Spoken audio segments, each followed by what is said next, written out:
You're watching Untitled Chapter and we visit North Macedonia.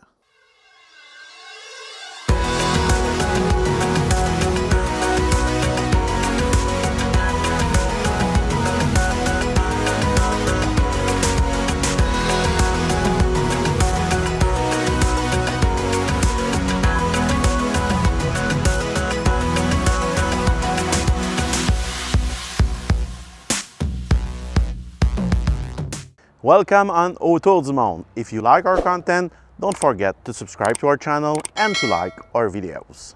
In this new episode of Untitled Chapter, we are in North Macedonia.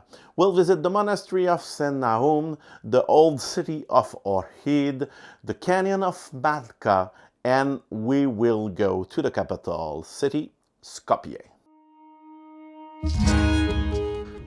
The window.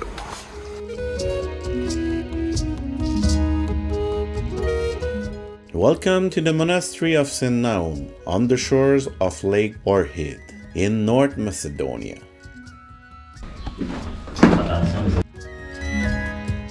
This is where we spent the night, as the monastery is now a popular hotel for tourists who come to discover this 10th century building. It's not a 5-star hotel, but it's quite rare to be able to sleep in a building like this.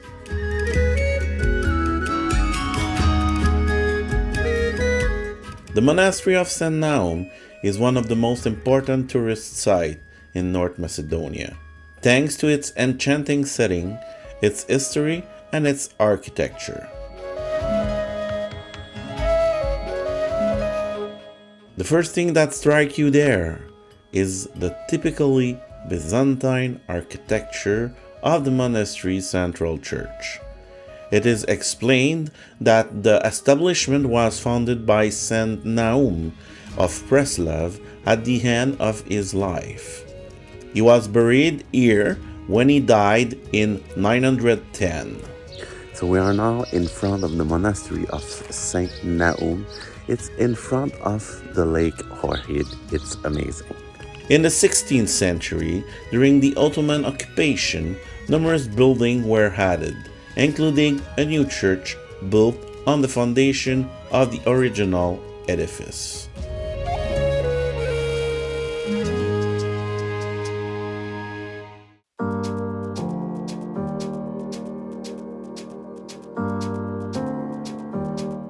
The church you can now see dates back to the 16th century. It has a green cross plan and is topped with a dome supported by 4 pillars. A second dome was later added to the natrax.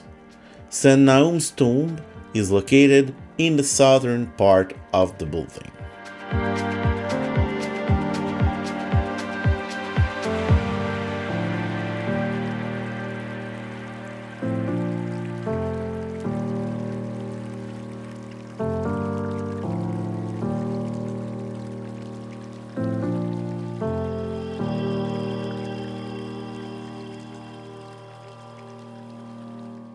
And as you saw in the last episode, it's located just a few meters from the border with Albania. It is not uncommon to see military personnel from both countries on the site. The monastery also boasts extensive grounds that are pleasant to walk around. The same applies to the Ohrid Lake.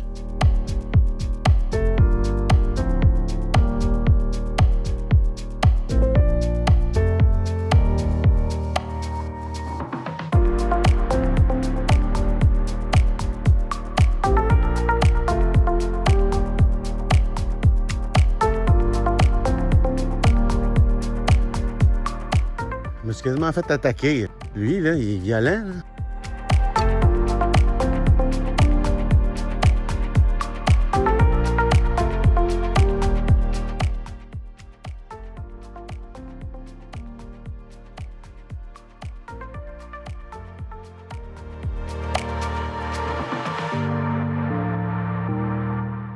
Tu sais, je pense qu'on va bien manger. Hein?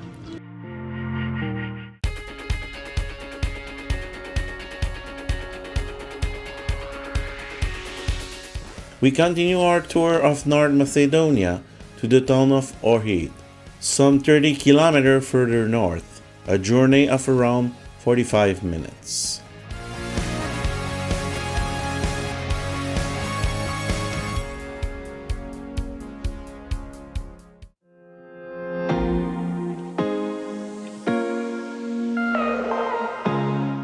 Welcome to Ohrid, a beautiful town of 15,000 inhabitants overlooking the lake of the same name.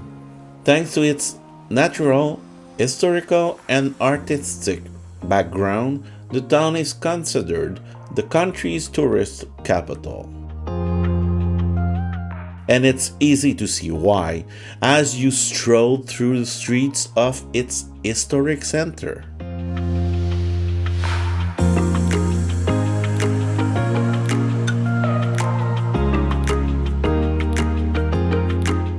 According to historian, Ohrid was founded in antiquity. It was then called Lignidos and boasts an ancient theater, the remains of which can still be seen today.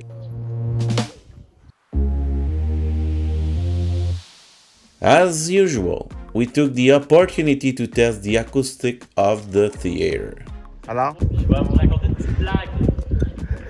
C'est qui l'aumônier de la chicane? Je sais pas. Le bisbee?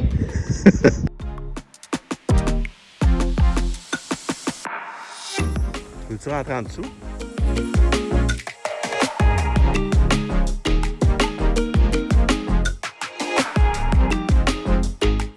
After the Slavic invasion of the early Middle Ages, the ancient Acropolis became a fortress, the walls of which can still be seen today at the top of the hill. At this period, the city became a major religious and cultural center. The establishment of the Cyrillic alphabet and the birth of Macedonian culture are said to date from that same period. A century later, Samuel I, Tsar of Bulgaria, made Ohrid the capital of his empire. Là, ce serait juste là, la vieille ville.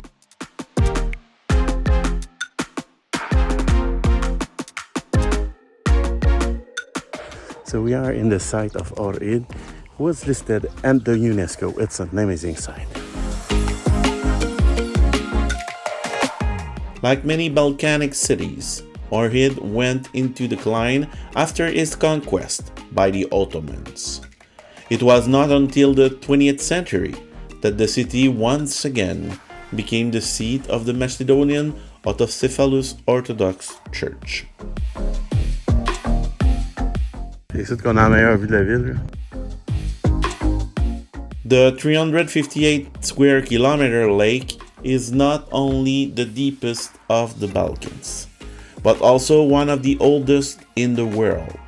It is renowned for its richness of its aquatic fauna and for its clear water, which is so transparent that in some places you can see down to 22 meters. The lake is surrounded by few beaches and several Byzantine monasteries, which explains its exceptional natural character. We head even further north to Matka Canyon, one of the country's natural beauty. The 165-kilometer journey takes around 2 hours and a half.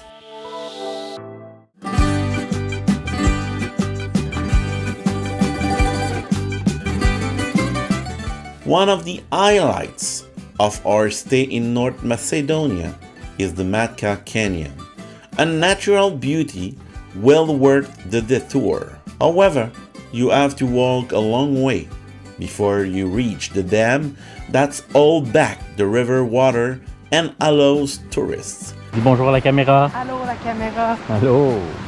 Qu'est-ce qu'on fait là? on marche encore. Like us, to discover the canyon's beauty aboard small boats.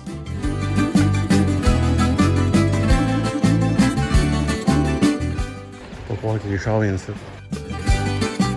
We were amazed to see countless vehicles all along the way.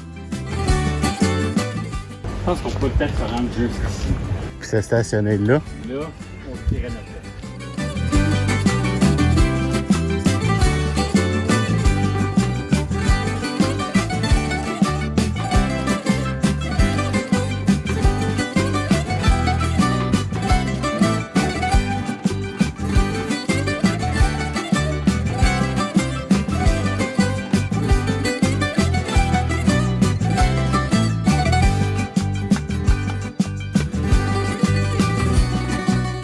Tu vas défoncer ton budget.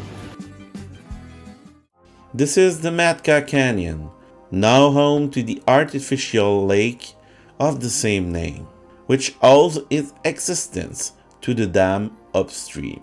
Quoi, faut attendre? Peut-être plus que 3 de bateau, genre 5. Officially, the canyon is part of the city of Skopje, 15 kilometers from here.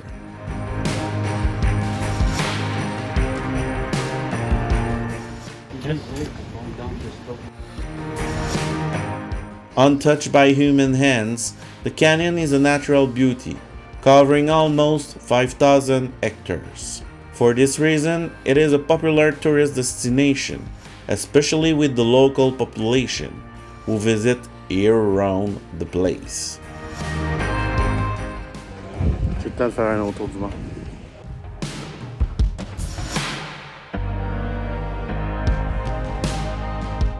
In addition to its many caves and footpaths, the canyon is also renowned for its impressive number of monasteries. On a perdu la scène.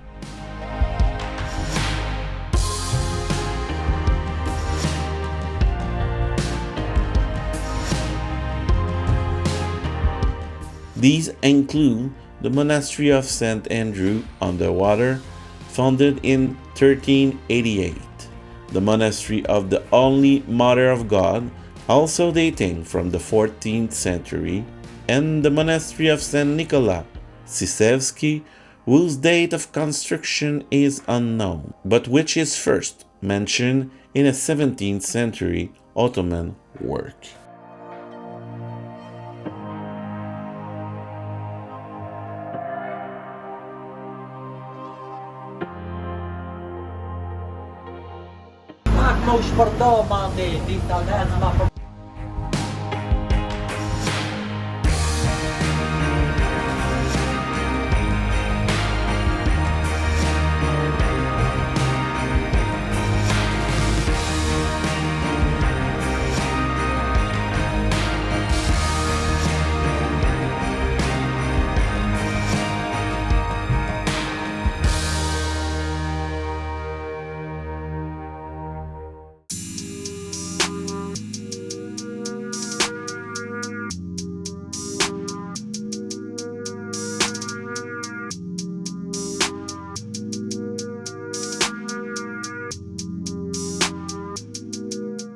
If you're a nature lover, don't hesitate to spend a whole day here.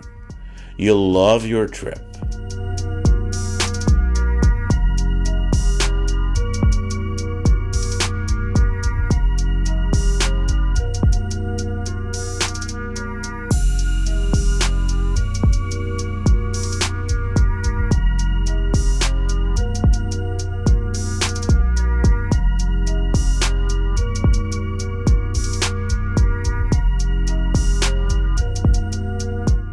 Honestly, we really enjoyed our little cruise into the canyon.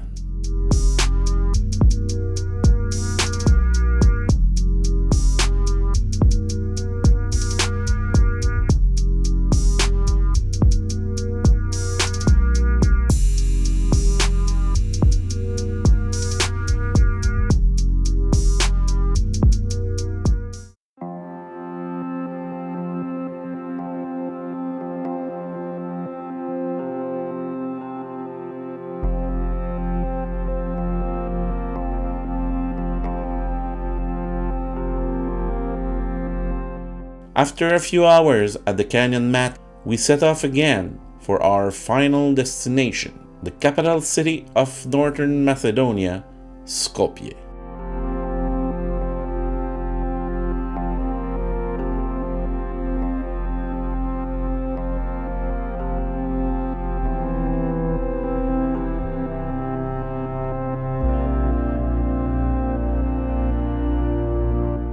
This is the country's largest city with a population of 600,000 inhabitants. The 15-kilometer drive will take you around 30 minutes if there's no traffic jams.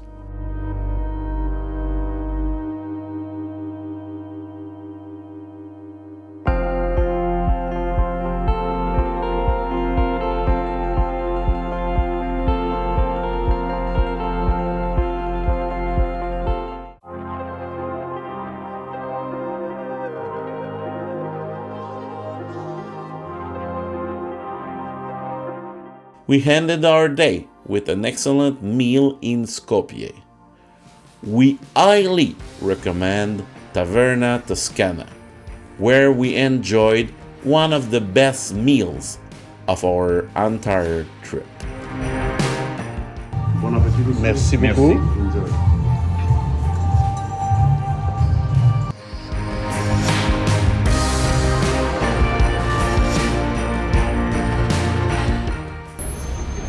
Tu sais, les autobus londoniens, là, ça vaut 100 piastres. Thanks for watching that episode of Autodesmond in Greece and in the Balkans. In the next episode, we will be in Kosovo for one day only. Don't miss it.